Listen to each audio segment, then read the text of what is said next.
នៅក្នុងឆ្នាំ2026ខាងមុខនេះដែលត្រូវជាឆ្នាំមមីតើនឹងមានអ្វីកើតឡើងចំពោះអ្នកដែលកើតនៅក្នុងឆ្នាំឆ្លូវ1997ជំរាបសួរពុកម៉ែបងប្អូនទាំងអស់គ្នាវិលមកជួបខ្ញុំម្ដងទៀតហើយនៅក្នុង Channel ហោរាសាស្ត្រតាមក្បួនចិនក្នុងវីដេអូថ្មីនេះផងដែរខ្ញុំនឹងធ្វើការព្យាករណ៍ទៅលើជោគជតារាសីរបស់មនុស្សដែលកើតនៅក្នុងឆ្នាំឆ្លូវ1997ធាតុភ្លើងតើពួកគាត់នឹងមានជោគជតារាសី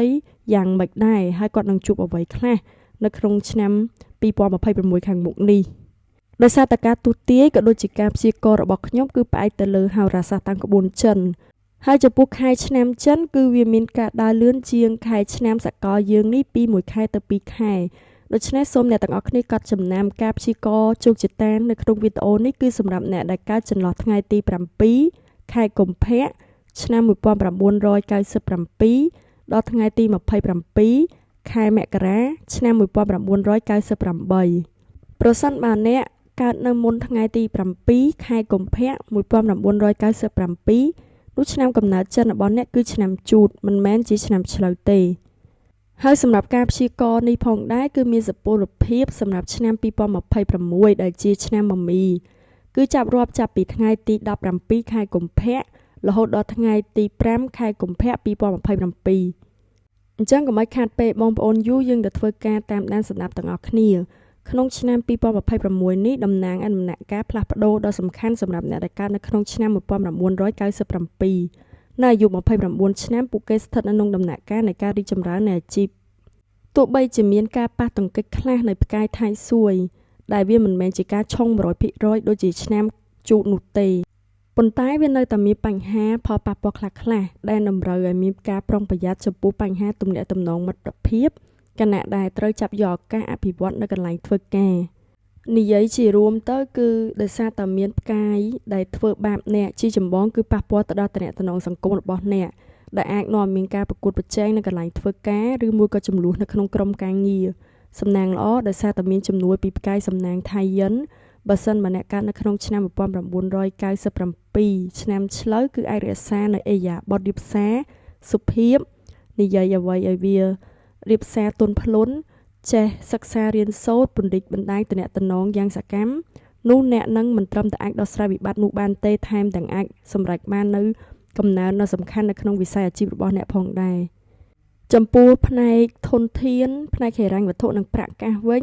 គឺប្រាក់ចំណូលប្រចាំថ្ងៃអាចនឹងកើនឡើងជារំដាប់ហើយអ្នកដែលទើបនឹងចូលបម្រើការងារថ្មីអាចនឹងទទួលបាននូវការឡើងប្រាក់ខែដ៏សំខាន់នៃលើកដំបូងរបស់ពួកគេហើយគួរតែប្រកាន់ខ្ជាប់នូវយុទ្ធសាស្ត្រនៅក្នុងការអភិវឌ្ឍខ្លួនឯងជារំដាប់គួរតែចំណាយប្រាក់វិនិយោគទៅលើចំណេះដឹង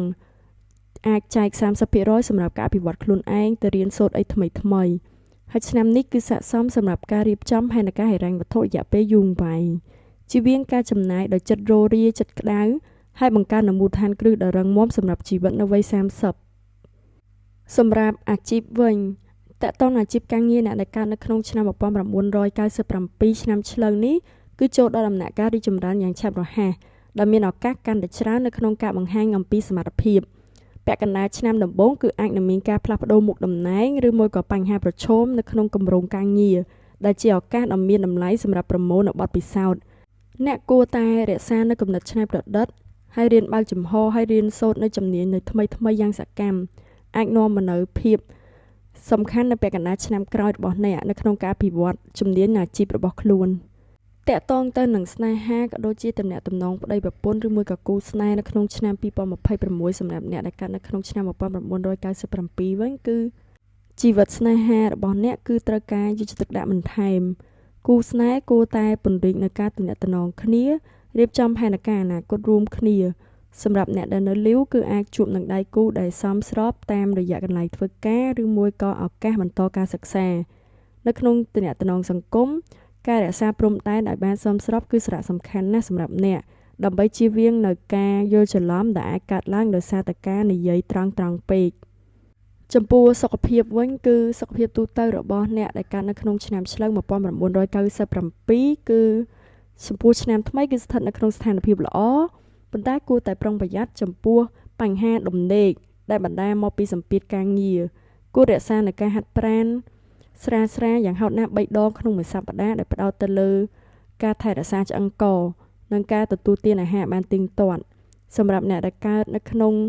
ឆ្នាំឆ្លូវវ័យក្មេងគឺទូទៅមានទំនោរមើលរំលងនឹងការគ្រប់គ្រងសុខភាពដូច្នេះគួរតែបង្កើននូវការយល់ដឹងនិងអនុវត្តនូវការពិនិត្យសុខភាពជាប្រចាំ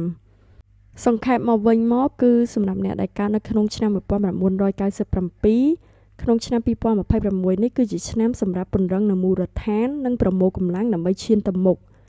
ដោយប្រឈមមុខនឹងបញ្ហាផ្សេងៗដែលមានទស្សនៈនៅក្នុងការរៀនសូត្ររៀបចំផែនការអនាគតដោយមានចក្ខុវិស័យវែងឆ្ងាយហើយរក្សានូវប្រាជ្ញានៅក្នុងទំនាក់ទំនងបុគ្គលពួកគេនឹងអាចបង្កើននូវមូលដ្ឋានរឹងមាំសម្រាប់ការកសាងជីវិតឲ្យមានស្ថិរភាពនៅវ័យ30ឆ្នាំខាងមុខនេះយ៉ាងពិតប្រាកដវីដេអូរបស់ខ្ញុំក៏បានមកដល់ទីបញ្ចប់ហើយខ្ញុំសង្ឃឹមថាវីដេអូនេះនឹងផ្ដល់ប្រយោជន៍ជូនទៅដល់បងប្អូនយើងដែលកើតនៅក្នុងឆ្នាំ1997ដែលជាឆ្នាំឆ្លូវដើម្បីត្រៀមខ្លួនចូលឆ្នាំថ្មីហើយខ្ញុំក៏ជូនពរអ្នកទាំងអស់គ្នាជួបតែសំណាងល្អសុខភាពល្អហើយប្រសិនមកពុកម៉ែបងប្អូនទាំងអស់គ្នាជួយចិត្តនៅវីដេអូខ្ញុំក៏សូមជួយចុច like និងជួយចុច subscribe channel ខ្ញុំម្នាក់មួយផងពិសេសនោះបងប្អូនក៏អាច drop នៅ comment ខាងក្រោមតាក់ទងទៅនឹងឆ្នាំណាមួយដែលបងប្អូនចង់ឲ្យខ្ញុំធ្វើការបង្ហាញឬមួយក៏បង្កើតនៅវីដេអូទស្សន៍ទីពីឆ្នាំនោះនៅក្នុង channel របស់ខ្ញុំអរគុណជំរាបលាជួបគ្នានៅវីដេអូក្រោយ